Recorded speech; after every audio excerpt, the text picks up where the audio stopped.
So the first bit of news I'm going to talk about today is the fact that the Marvels had the lowest opening in MCU film history. I believe like the Incredible Hulk opened to 55, which was the lowest before this.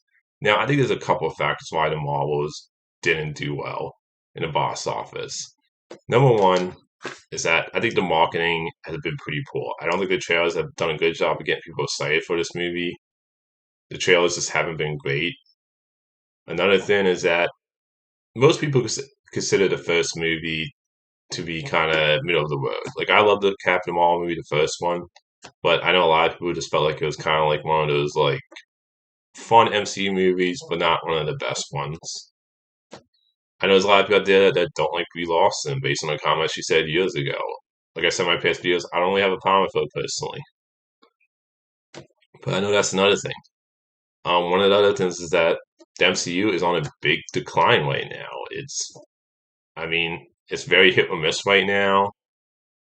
I mean, Guardians 3 and Loki Season 2 have been were fantastic, but you have the Ant-Man movie, you have this, and a lot of shows kind of like not hitting, and the films being all over the place. So I think that's another reason. But the biggest thing is the fact that, look, this is a very flawed, messy movie. I don't see it having repeat viewing. I mean, they lifted reviews like the day before the movie, which wasn't a good sign.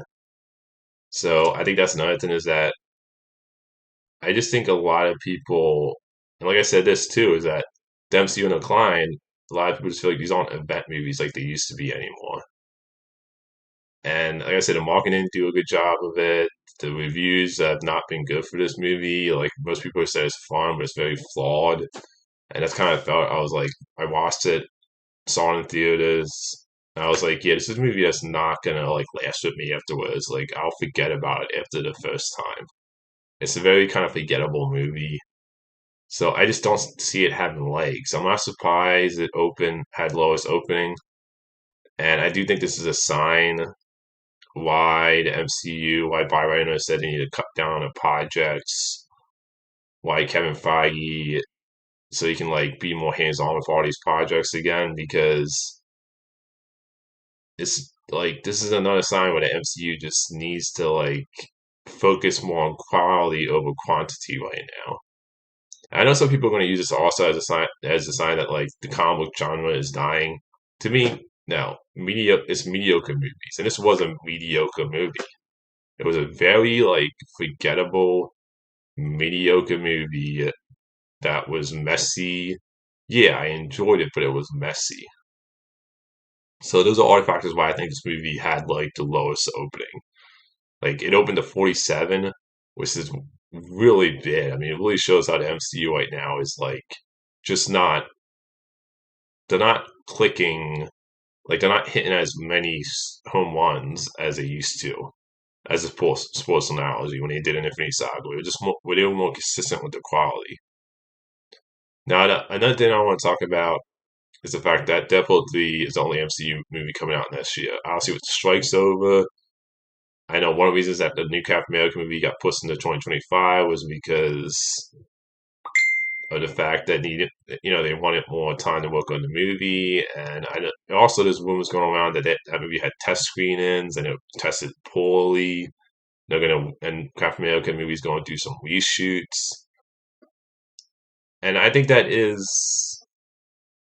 honestly, I think that's good that Deadpool 3 is the only movie coming out next year. I mean, there was a report that came out about the Marvels how Disney actually sounds like they didn't really have much faith in the Marvels. Like they were worried about that movie going into its release date.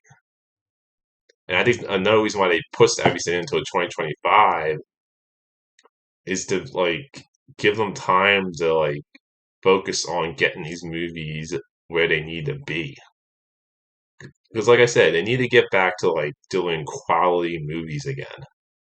Where yeah, you had your odd one here and there in Infinity Saga, like Thor 2, Iron Man 2. But for the most part, they were very consistent in that saga when it came to quality of movies. But lately now, they just haven't been as consistent.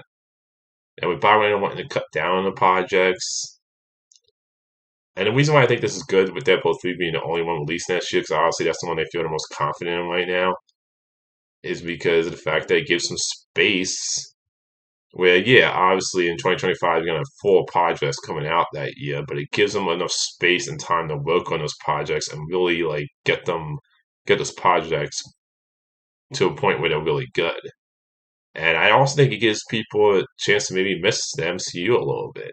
Because look, they haven't felt like event movies like they did in Infinity Saga, where everybody was like couldn't wait to see the next MCU movie or how it connects. And that was another thing about this multiverse saga is that it hasn't felt connected. It's felt very much like the throwing things at the wall, and it doesn't feel as cohesive as the Infinity Saga did, or it doesn't feel as cohesive with when it comes to the idea where they're going in the saga. They had all the Jonathan Mazes trouble going on with him, so I think that this is good that Deadpool 3 is the only MCU movie next year. I think it's good they pushed back these other movies. Whether Captain America got pushed back because of the strike and the reshoots, whichever one it was. Either way, I am worried about that movie, but I am glad to see that at least MCU is taking. It sounds like they're trying to course correct right now and get back to delivering great movies again. So I think this is good news that Deadpool 3 is the only MCU movie next year. It would give me, like I said, it would give them time to really focus on getting those next couple of movies. Because it sounds like the Marvels, there was nothing they could do about that. And I feel like they all kind of realizing that they need to get back to quality over quantity right now. So I think it's great that Deadpool 3 is the only MCU movie next year. Like I said, give time for people to miss the MCU a little bit too. I think so. I think it will help Ashley with the MCU brand right now. The next thing I want to talk about is the Abyss. They put out a trailer for the special edition of the Abyss that's going to be released on December 6th for a single night. I love this because The Abyss is one of my favorite James Cameron movies. If you haven't seen it, go watch that movie. And if you have a chance to see it in theaters for that night it's coming out, go see it in theaters. I'm assuming the special edition is, since they're calling it a special edition release, I'm assuming that's the longer cut because I think there's a director cut and a director's cut, which is the longer one. I'm assuming it's the long cut that's being released in theaters. But if you haven't seen it, go see it in theaters. Like, this is a fantastic movie. It's one of James Cameron's best movies, in my opinion. And it's a movie I would love to, like, see in theaters with the special night. But I'm just glad they're doing it. So go and check out The Abyss. It's coming out December 6th in a single night. If you haven't seen it, I highly recommend watch that movie. The next thing I want to talk about is Taika Waititi confirming that he's not going to be directing Thor 5. He said that he's going to be focused on his Star Wars project, his other projects, and I'm perfectly fine with this. Look, I love Thor Ragnarok, but I've said in my past videos that Thor Love and Thunder got way too goofy. And even Chris Hemsworth said that he felt like it kind of got like just too silly, even for him when he took him. I mean, I remember Kevin Feige at the premiere of Thor Love and Thunder said, because they were always trying to do different genres in the films. And he said Thor: Love and Thunder was he said like the interview asked him like what type of movie is it? And he said it's a Taika Waititi film. And I think Thor: Love and Thunder was the example of just letting Taika Waititi way too loose in that movie. I think Thor Ragnarok to me was a great balance of taking his type of humor, his type of style, and putting MCU and having a great balance in that movie. Thor: Love and Thunder just felt like they took the care to way too lightheartedness and goofiness in that movie. So, look, I would have been fine if he was going to come back and do a Thor 5 because I love Thor Ragnarok so much. I would have gave him a shot. But I'm also okay with him not doing Thor 5 and and Marvel getting a different director for that movie because I do want to see Chris Hemsworth do a solo Thor movie to end on a better note than Thor: Love and Thunder. I don't want that to be the last solo movie of his. So, and it sounds like Chris Hemsworth when he said in interviews that he feels like the character needs a reinvent, like a different interpretation again. So I'm personally okay with Taika Waititi focusing on other projects and not him not checking Thor 5. The next thing I want to talk about is where I think Loki will go. Now, Tom Hiddleston has said that it's been a 14-year-old journey. It sounds like that Loki season 2 might be the end of his character. But he's also said he'll be open since he has become like one of the most powerful characters in the universe now. He's literally like he was a god before, but he's like a super god now. He's just I think in the comics he's like God of Stories. I think for the posters for the show, they refer him as God Loki now in the MCU. But I think you're going to see Loki again in the next two Avengers movies, is where I think you'll see him again. Because fact of the matter is, the show ends with him being in charge of the multiverse of the branches. Like you have Kang, who's obviously in charge of the sacred timeline, and you have Loki in charge of the branches, the multiverse timeline. So I definitely think, depending on now if Marvel decides to not do the Kang storyline because of what's going on with Jonathan Majors, and you have to see whether he like sticks around in MCU or not, depending on like how all that legal trouble goes with him. But I think if they continue on with the King as a main villain, I definitely think Loki will be in the next two Avengers movies. I think he'll play a big role in those two movies. Is my theory. Is when with like my theory is that we'll see him in those two movies when it comes to like when we'll see his character again. Now, if they don't continue with Jonathan Majors as King and decide to like focus on a different villain for those next two movies, and I don't think you'll see Loki again. But I definitely think if Kang continues to be the main threat, I definitely think you'll see him again. Like Sylvie said in the show, like basically with him Charles of the multiverse branches now, he's giving them all those timelines a chance to fight back. So I definitely think Loki will play a role. I do think if he appears in the next two Avengers movies, I think that'll be it for Tom Hiddleston. Because I do think this show actually ended the way it was a great ending for his character.